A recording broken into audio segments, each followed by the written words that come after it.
এই যে আপনি বাসা সাহেবের মেরে দেখতে আসছেন, উনি কে জানেন তো? উনি কিন্তু সম্পর্কে আমার স্বাস্থ্য ভাই। আরে নিজের ভাই বইলা বলতেছি না, অত্র অঞ্চলে তার মতন লোক আরেকটাও খুঁজে পাবেন না। একেবারে সত্যনারায়ণ যুধিষ্ঠির, যেমন সৎ, সৎ পথে চলে, সৎ কথা বলে, সৎকর্ম করে। আর এই যে তার মাইয়া, একেবারে সাক্ষাৎ হীরার টুকরা।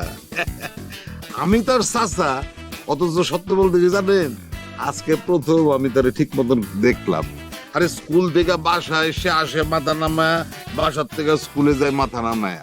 আমার তো মনে হয় এর বাপ ছাড়া জীবনে আর কোনো ছেলে মানুষের সাথে সে কথাও বলেন। যেমন রূপে তেমনি গুণে একেবারে এক নাম্বার। আমার বিশ্বাস এই মেয়ে যার ঘরে যাইবো, সেই ঘরে একেবারে আলোকিত হয়ে যাইব। বলেন কি সালাম ভাই, মেয়ে আর মেয়ে বাপ এত ভালো? আরে দেখা বুঝেন না? তাহলে তো আর কোনো কথাই নেই।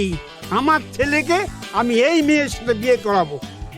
ফসল ভাই, আপনার যদি কোনো আপত্তি না থাকে তাহলে আজই একটা ভালো দিনক্ষণ দেখে বিয়ের তারিখ পাকা করেন।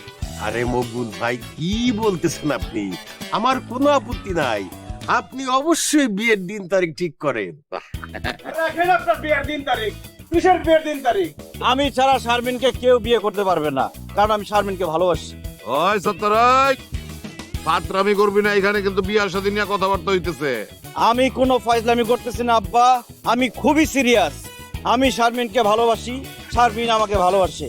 বাসার চাচা, আপনি যদি আমি ছাড়া শারমিনকে অন্য কোথাও বিয়ে দেন, এই দেখেন আমি বিষ নিয়ে আসছি, বিষ খেয়ে আমি আমাকে শেষ করে দিব। চুপ করে বসে আছিস কেন? কথা কা, তুই কি সাত্তারে ভালোবাসো? সাত্তার যা কইলো এটা ঠিক? আব্বা ভালো তো বাসতাম, ডরে কইতে পারিনি। দেখছেন বাসার চাচা, শারমিনও স্বীকার করছে সে আমাকে ভালোবাসে, সুতরাং এই বিয়ে হবে না। আরাম দাদা, তুই ভালোবাসার লেগার মায়া কইতে পারলি না, এই বাসারের বেটিরে তুই ভালোবাসলি? হ্যাঁ ওই সরাই, তুই জানোস না এই বেটা মানে বেটা পিটার, বাটপার, ঘুষখোর, সুদখোর, মাইন্সের জায়গা তুমি দখল করে খায়। হাই হাই সালাম ভাই, আপনি না একটু আগে বললেন বাসার ভাই খুব ভালো মানুষ। আরে সেইটা তো আমি আপনার কান্দে মায়াডারে গছে দৌড়ে লেগে বলছিলাম, তাছাড়া বাসার আমারে চাও খাওয়াইছে এই জন্য। কিন্তু আসল কথা হইতেছে এই বাসার হইতেছে অত্র অঞ্চলে এক নাম্বারের খারাপ একটা লোক। আর ওর মায়ের কথা কি কমু, সে তো বিরাট চোর। এই এলাকার সব গাছের আম, জাম, কাঁঠাল, লিচু, পেয়ারা, পেঁপে, তারপর ডাব সব চুরি করে খায়। আব্বা, তার আব্বা, আল্লাহ রে, এতে মেয়ে কাঁঠাল চুরি করে, আম চুরি করে, বাপ চোর। হ্যাঁ, এইখানে আমার সওয়াল আমি বিয়ে দেবো না। এই মকবুল ভাই, মকবুল ভাই দাঁড়ান।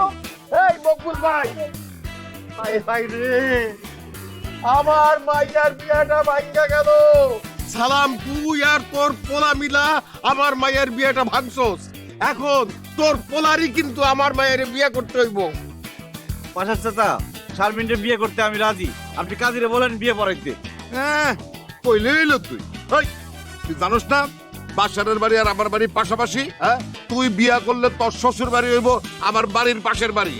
আমি বাইসা থাকতে আমার প্রতিবেশীর মেয়ের সাথে তোর বিয়া দেবো না, তোর বিয়া আমি দেবো দূরে।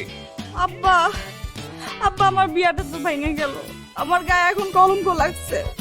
জীবনে কোনোদিন আর আমার বিয়ে হইব না। আর সাত্তার ভাই যদি আমার বিয়ে না করে, আমি কিন্তু বিষ খেয়ে মরা যাবো আম্মা। না না মা, তুই এইরকম করিস না। সালাম, এখনো সময় আছে, তুই এই বিয়েতে রাজি হয়ে যা, নাইলে কিন্তু রক্তের গঙ্গা বয়ে যাবে, বয়ে দিলাম।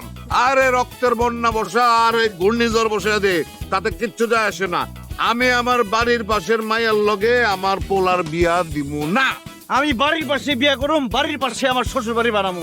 আপনার কোনো সমস্যা আছে আব্বা? আমি বাইসা থাকতে সেটা আমি হইতে দিব না। ওই তুই তারা আসছ কেন? আয় আমার লগে। খারাপ খবরদার, এক পা নড়বে না। আর আপনি খাড়াই রয়েছেন কেন? আমার মায়ের বিয়া ভেঙাইতে তার পোলা নিয়ে পালাইতাছে। খবরদার, ওর গাছের লোক বাইন্দা এই দিকে মায়ের ধর। লোক